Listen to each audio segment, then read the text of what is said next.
আসসালামু আলাইকুম। আ spoken English অনেকেই এটা ভুল করে এবং যারা একদম বিগিনার লেভেলের তো তাদেরই বেশি ভুল হয়ে থাকে। কিংবা আপনারা যারা উচ্চশিক্ষায় শিক্ষিত যাদের চর্চা নেই, প্র্যাকটিস নাই তো তাদেরও এই ভুলটা হয়ে থাকে। আমরা বাংলায় শেষ হয়ে যাওয়া এটা ইউজ করে থাকি, ব্যবহার করে থাকি বিভিন্ন খাতে। কিন্তু কোথায়, কিভাবে ইংরেজিতে কোনটা ইউজ করব সে বিষয়টি নিয়ে আজকে আমি ডিসকাস করব ইনশাআল্লাহ। সাথে থাকুন, সঙ্গে থাকুন। শুরু করছি আজকের নতুন টপিকস, শেষ হয়ে যাওয়া। তো আজকের যে বিষয়টি হচ্ছে এটি ইংরেজিতে সমার্থক শব্দ ও ব্যবহার আজকে আমরা শিখব। যেমন ফিনিশ, নাম্বার 1 ফিনিশ। আমরা জানি ফিনিশ অর্থ হচ্ছে শেষ হয়ে যাওয়া। তো শেষ হয়ে যাওয়া এটা কোনো কাজ সম্পূর্ণ করে শেষ করা বা শেষ হওয়া। এটা একমাত্র ব্যবহারের ক্ষেত্রে হয়ে থাকে, ইউজ করার ক্ষেত্রে। তো আমরা এখানে এক্সাম্পলে চলে যাচ্ছি। এখানে শুধু একটা কথা মনে রাখবেন, ফিনিশ মানে হলো কাজের সমাপ্তি, এটা বোঝায়। এই কনসেপ্টটা মনে রাখবেন।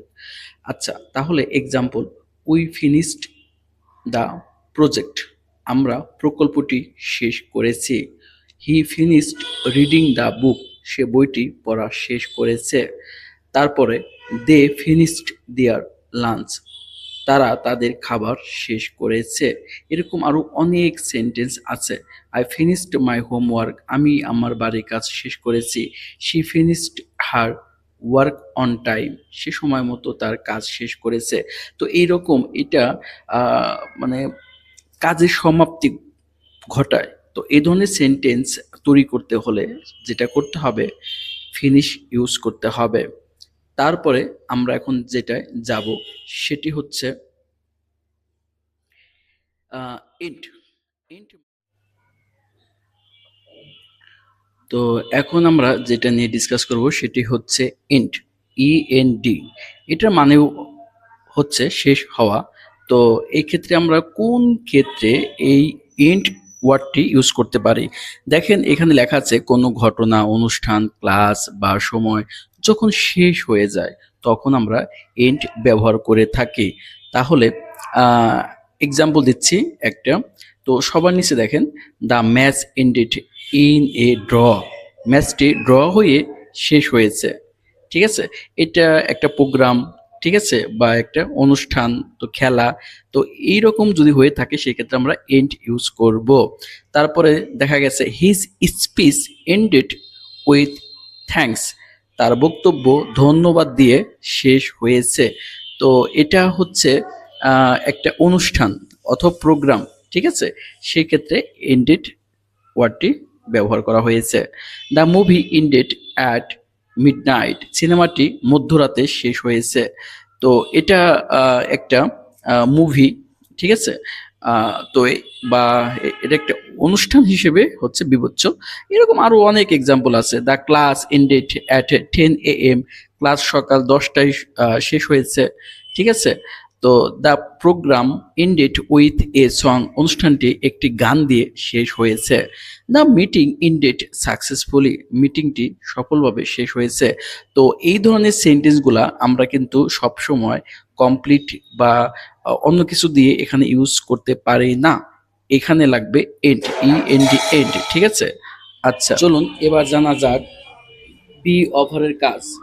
এখন বি ওভার এটা মানেও শেষ হয়ে যাওয়া, কিন্তু এটা কোথায় কিভাবে ইউজ করে? এটি হচ্ছে কোনো কাজ, অনুষ্ঠান, সময় বা ঘটনা শেষ হয়ে গেলে বি ওভার আমরা ব্যবহার করে থাকি।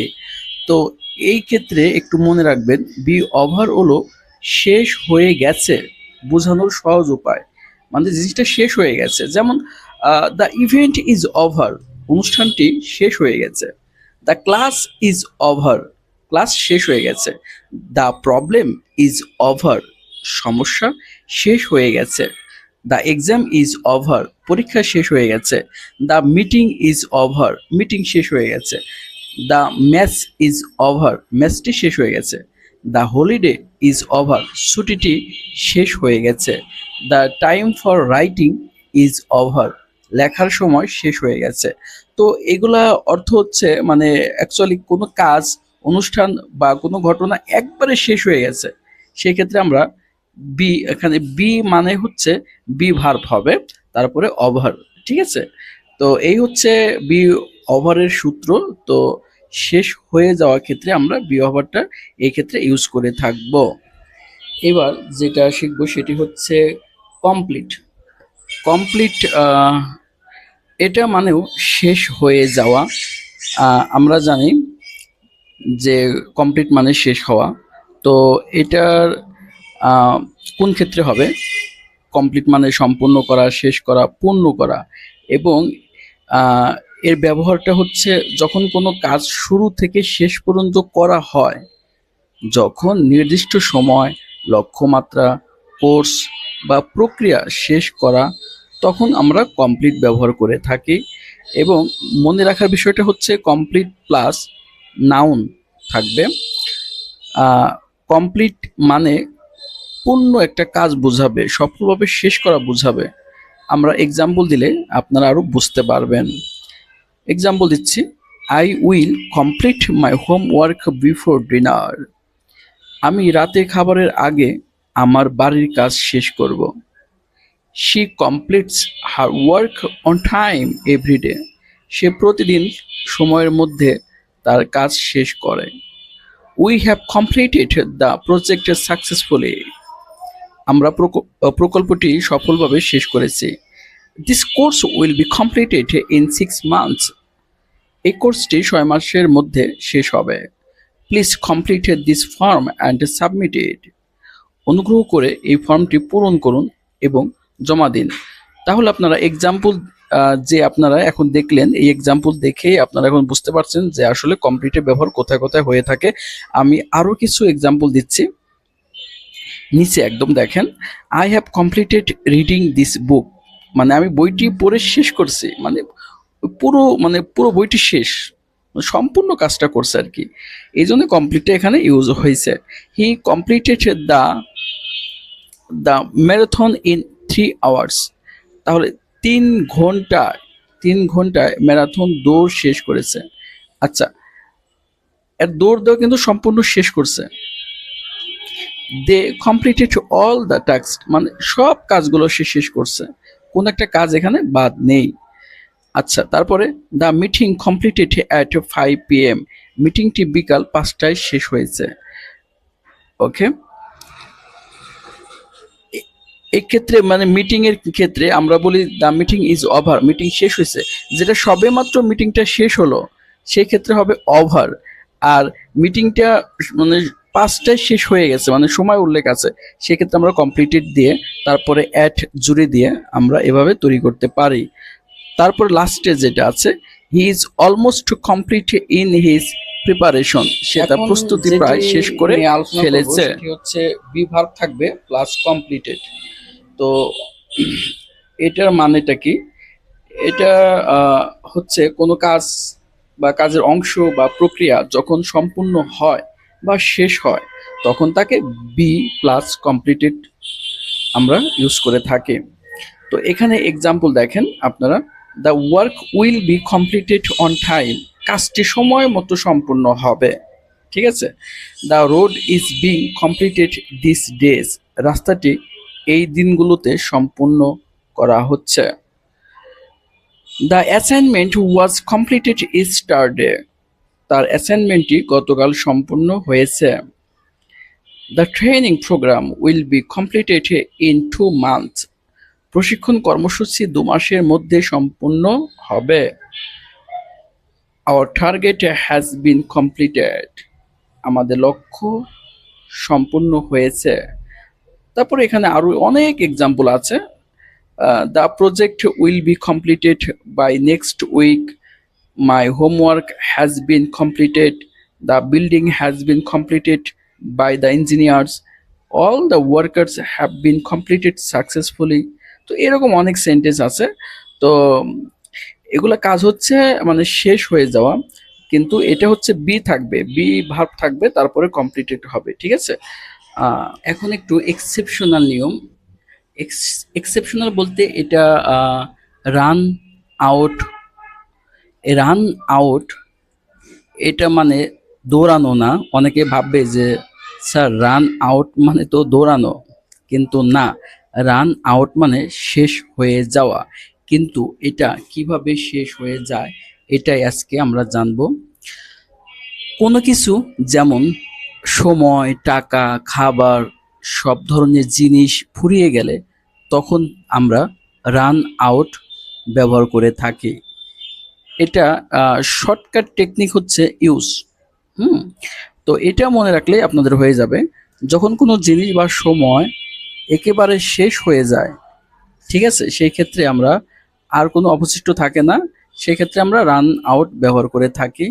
আচ্ছা, রান আউট প্লাস নাউন হবে, বা নাউনটা বস্তুবাচক হবে, তারপরে রান আউট মানে শেষ হয়ে যাওয়া, ফুরিয়ে যাওয়া। এই দুইটা কনসেপ্টটা মনে রাখলেই হয়ে যাবে। আমরা কিছু এক্সাম্পল শিখবো এখন। We ran out of water ইস্টারডে। এখানে রান থেকে র্যান কেন হলো? এটা হচ্ছে conjugation of verb, run, ran, run. আমরা এটা অনেক আগেই পড়েছি, 6-7 পড়া এগুলো কনজুগেশন অফ ভার্ব। তো আপনি যদি না জেনে থাকেন রান থেকে কিভাবে র্যান হয়, তো কনজুগেশন অফ ভার্বের একটা ভিডিও, ওটা আপনারা দেখলেই বুঝতে পারবেন। আমাদের গতকাল পানি ফুরিয়ে গিয়েছিল। তারপরে I have run out of money, আমার টাকা ফুরিয়ে গেছে। তো এই ধরনের সেন্টেন্স আপনারা কিভাবে মেক করবেন? জাস্ট রান আউট, টাকা ফুরিয়ে গেছে, পানি ফুরিয়ে গেছে, হ্যাঁ, তার খাবার শেষ হয়ে গেছে। The food has run out, খাবার শেষ হয়ে গেছে। তারপরে সময় শেষ হয়ে যাচ্ছে, কি হবে? We are running out of time. কত সুন্দর একটা সেন্টেন্স। আচ্ছা, তারপরে আমার কলমের কালি শেষ হয়ে গেছে। The ink in my pen has run out. এরকম আরো অনেক এক্সাম্পল আছে। ধরেন আপনার ব্যাটারি আছে, ব্যাটারিগুলোর শক্তি ফুরিয়ে গেছে, আপনার ব্যাটারি হচ্ছে ডাউন, মানে চার্জ থাকে না ঠিক মতো। তো সেই ক্ষেত্রে আপনি এই ধরনের সেন্টেন্স তৈরি করতে পারেন রান আউট দিয়ে। The batteries have run out of power.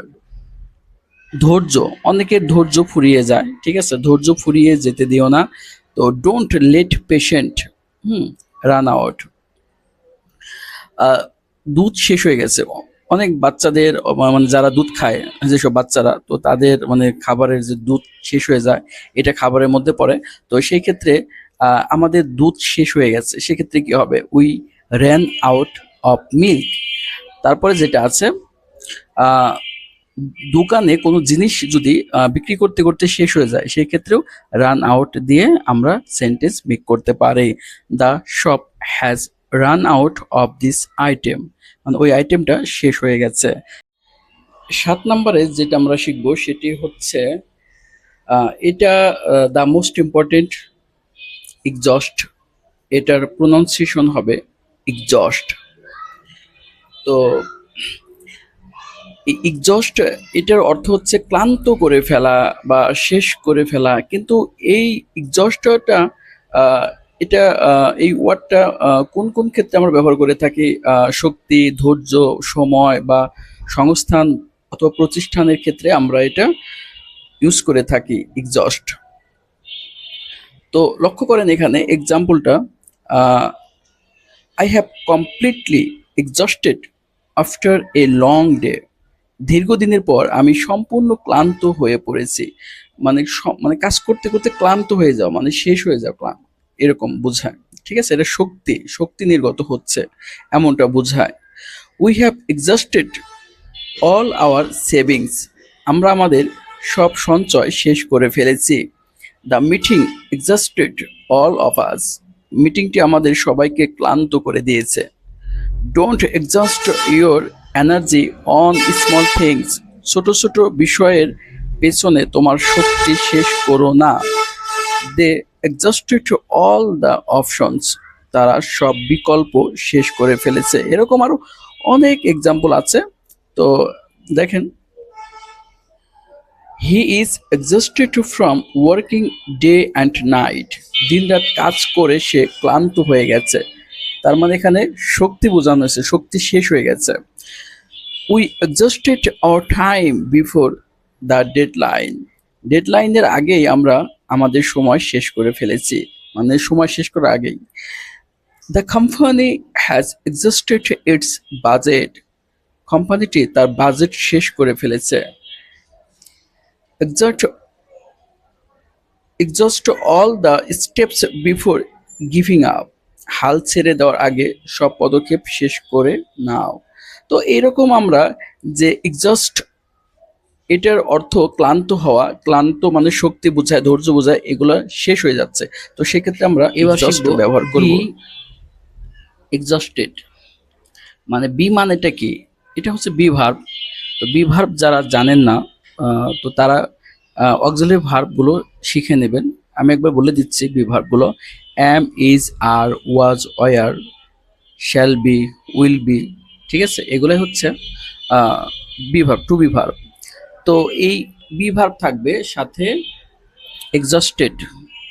Exhausted, আচ্ছা, এটার মানেও একই, মানে শক্তি বা হচ্ছে এক্ষেত্রে মানসিক চাপ, কাজ, ঠিক আছে, এগুলা আস্তে আস্তে শক্তি শেষ হয়ে যাওয়া, এক্ষেত্রে আমরা এক্সস্টেড ইউজ করে থাকি। ঠিক আছে, তো এটা খুবই সিম্পল। এক্সাম্পল দিচ্ছি: I am exhausted after working all night. সারা রাত কাজ করার পর আমি ক্লান্ত হয়ে পড়েছি। তারপরে আছে সব চাপের কারণে সে ক্লান্ত হয়ে পড়েছিল। She was exhausted from all the stress. তারপর আছে ম্যাচের পর খেলোয়াড়রা ক্লান্ত হয়ে গিয়েছিল। তো এইখানে খেলতে খেলতে তাদের যে শক্তি নির্গত হয়, শেষ হয়ে যায়, সেক্ষেত্রে আমরা এই এক্সস্টেড ইউজ করতে পারি। তার আগে টু বি ভার্ব আছে ওয়ার। তো the players were exhausted after the match. এরকম অনেক এক্সাম্পল আছে, দেখেন। দীর্ঘদিনের পর আমি সম্পূর্ণ ক্লান্ত হয়ে পড়েছি। I am completely exhausted after a long day. পরীক্ষার পর সে ক্লান্ত হয়ে পড়েছিল। She was exhausted after the exam. ঠিক আছে, এরকম অনেক এক্সাম্পল আছে, মানে অত্যন্ত ক্লান্ত হয়ে যাওয়া, মানে শক্তি নির্গত হওয়াকে, শক্তি শেষ হয়ে যাওয়া বা ভ্রমণ শেষ করা অথবা মানসিক চাপ, এগুলো বোঝায়। এক্ষেত্রে আমরা এক্সস্টেড ইউজ করতে পারি। তার আগে যদি মানে বি ভার্ব দিয়ে আমরা এগুলো মেক সেন্টেন্স তৈরি করতে পারি। ব্যতিক্রম, সেটি হচ্ছে ইউজ আপ। আমরা জানি ইউজ মানে ব্যবহার করা বোঝায়, কিন্তু ইউজ এর পরে প্রিপজিশন হিসেবে যদি ইউপি আপ বসিয়ে দেই তাহলে অর্থটা ভিন্ন হয়ে যাচ্ছে। তো এটার মানে হচ্ছে ইংরেজিতে সমার্থক শব্দ হিসেবে ধীরে ধীরে এবং পুরোটা ব্যবহার করে শেষ করা অর্থে ব্যবহার করা হয় ইউজ আপ। ঠিক আছে, আচ্ছা, আমরা কিছু এক্সাম্পল দিচ্ছি, তাহলে বিষয়টি ক্লিয়ার হয়ে যাবেন। যেমন, সে তার ফোনের ব্যাটারি শেষ করে ফেলেছে। তো ধরেন আপনার ফোনে চার্জ ছিল 100%, তো সেখানে কমতে কমতে কমতে কমতে শেষে 1% বা 2% বা 10% চলে আসছে। তো এটা হচ্ছে ব্যবহার করতে করতে শেষ হয়ে যাওয়া। এই ক্ষেত্রে আমরা ইউজড আপ ইউজ করব। যেমন এটা পাস্ট টেন্স হিসেবে ইউজড হয়েছে। হ্যাঁ, he used up his phone battery. তার সে তার ফোনের ব্যাটারি শেষ করে ফেলেছে। তারপরে আমরা সব খাবার শেষ করে ফেলেছি। We used up all the food, মানে এটা ব্যবহার করতে করতে আমরা শেষ করে ফেলছি। ঠিক আছে, আচ্ছা, তারপরে শিশুরা সব রং শেষ করে ফেলেছে। এই ক্ষেত্রে কি হবে? দেখেন, the children used up all the colours. তারপরে আছে পানি অপচয় করো না, বুদ্ধিমানের মতো ব্যবহার করো। সেক্ষেত্রে কি মানে কিভাবে আমরা এটা সেন্টেন্সটা তৈরি করব? Don't waste water, use it up Weasley. ঠিক আছে, তারপর আরো অনেক এক্সাম্পল আছে এখানে। তো আপনারা এইভাবে আপনারা ইউজ আপ দিয়ে সেন্টেন্স তৈরি করতে পারেন। তো আপনাদের কাছে এই ভিডিওটা নতুন মনে হলেও তো ইংরেজিতে শেষ হয়ে যাওয়া কখন কোথায় ব্যবহার করতে হবে তো আর কখনো সমস্যা হবে না আশা করি। এখানে আছে দেখেন উপরে, I used up all my money. আমি আমার সব টাকা শেষ করে ফেলেছি। এক্ষেত্রে টাকা অনেক ছিল, কিন্তু ধরেন আপনি 10,000 টাকা আপনি মার্কেটে নিয়ে গেছেন, তো ব্যবহার করতে করতে আপনার কাছে প্রায় শেষের দিকে, সেই ক্ষেত্রে আপনি কি ব্যবহার করবেন? I used up all my money. ঠিক আছে, তারপরে she used up the last piece of cake. সে কেকের শেষ টুকরোটা খেয়ে ফেলেছে। এখন মানে ধরুন তার সামনে একটা কেক নিয়ে আসলো, সে খেতে খেতে প্রায় শেষের দিকে, তো সেই ক্ষেত্রে he used up the last piece of cake. তারপরে আছে ভ্রমণের সময় তারা পানি শেষ করে ফেলেছিল। ধরেন মানে ভ্রমণের সময় মানে 10 বোতল পানি আমরা সবাই নিয়ে গেছি একসাথে, আমরা মানুষ ছিলাম 10 জন, 10 জনের হাতে 10টি বোতল। তো এখন ভ্রমণে যেতে যেতে পানি আমরা সবাই শেষ করে ফেলছি, মানে পানি নেই বললেই চলে। সেই ক্ষেত্রে ইউজড আপ আমরা ব্যবহার করতে পারি। They used up the water during the trip. ঠিক আছে। তারপরে নতুন কলম কেনার আগে যে কলমটা শেষ করে ফেলা। ঠিক আছে, সেই কলম মানে কালি একদম নিচে চলে আসছে, সেক্ষেত্রে আমরা ইউজ আপ ব্যবহার করতে পারি। Please use up this pen before buying a new one. নতুন কলম কেনার আগে এই কলমটি শেষ করে ফেলো। তো আশা করি যে এই যে নতুন একটা কনসেপ্ট সেটি হচ্ছে ইউজ আপ, তো শেষ করা। আমি আমি চাচ্ছি যে আপনাদের নতুন নতুন ভিডিও প্রতিনিয়ত আপডেট দেব, যদি আপনারা আমাকে এখন সম্পূর্ণ একটু সমর্থন দেন, সাপোর্ট করেন। সেটি হচ্ছে কনজিউম। এই কনজিউম মানে হচ্ছে আপনারা সবাই জানেন, এটা অনেকে জানে যে খাওয়া অর্থে ব্যবহার করা হয়, কিন্তু না, এটা আসলে শুধু খাওয়া অর্থে না, অ্যাকচুয়ালি এটা যে কোনো কিছু ব্যবহার করে ফেলা বা শেষ করে ফেলা। ঠিক আছে, তো সেই ক্ষেত্রে আমরা কনজিউম ইউজ করে থাকি। আর এই কনজিউমটা হচ্ছে কোনো কিছু খাওয়া, পান করা, ব্যবহার করা, অথবা শক্তি, সময়, মনোযোগ ইত্যাদি শেষ করে ফেলা, মানে ধ্বংস করে দেওয়া একবারে। ঠিক আছে, সেই ক্ষেত্রে আমরা এই কনজিউম ইউজ করে থাকি। আর এই কনজিউমের পরে নাউন হিসেবে বস্তুবাচক নাউন বসে আর কি। আচ্ছা, তাহলে এক্সাম্পলে যাচ্ছি আমরা। যেমন এখানে আছে যে I consumed all the water, আমি সব পানি খেয়ে ফেলেছি। তারপরে আছে আগুন পুরো বন পুড়ে দিয়েছে। The fire consumed the whole forest, মানে পুরো বনটা পুড়িয়ে শেষ করে দিচ্ছে, মানে সম্পূর্ণ। হ্যাঁ, he consumes a lot of sugar, সে অনেক চিনি খায়। ঠিক আছে। তারপর আছে I consume a lot of fruit everyday, আমি প্রতিদিন প্রচুর ফল খাই। ঠিক আছে। এটা হচ্ছে মানে মানে খেয়ে শেষ করা, মানে সে প্রতিনিয়ত মানে ধ্বংস করে বা হচ্ছে শেষ করে বা ফুরিয়ে যায়, মানে ফল ধর প্রতি কেজি মানে সে যা আনে ফল ফল সবগুলোই খেয়ে ফেলে, এমন কিছু বোঝানো হয়েছে, মানে পুরোটাই সে একলাই খায়। He consumes a lot of time on social media, সে সোশ্যাল মিডিয়ায় অনেক সময় ব্যয় করে। ঠিক আছে। আচ্ছা, this machine consumes less electricity, এই মেশিনটি কম বিদ্যুৎ খরচ করে। স্মোকিং কনজিউমস ইউর হেলথ, ধূমপান আপনার স্বাস্থ্য নষ্ট করে দেয়, মানে এটা হচ্ছে ধীরে ধীরে ধীরে ধীরে শেষ করে দেওয়া, নিঃশেষ করে দেওয়া। ঠিক আছে, এমনটাই বোঝায়। তো আজকের এই 1 থেকে 10 পর্যন্ত স্টেপ বাই স্টেপ আপনাদেরকে বুঝিয়ে দিলাম যে কোথায় আসলে কোন ওয়ার্ডটা ইউজ করবেন। তো যদি ভিডিওটি ভালো লাগে অবশ্যই একটা লাইক এবং শেয়ার করে দিবেন প্লিজ, এটি আপনাদের কাছে আমার অনুরোধ থাকবে। তো সে পর্যন্ত সবাই ভালো থাকবেন, সুস্থ থাকবেন। নতুন কোনো মানে ভিডিও নিয়ে আবার আপনাদের সামনে আসবো ইনশাল্লাহ।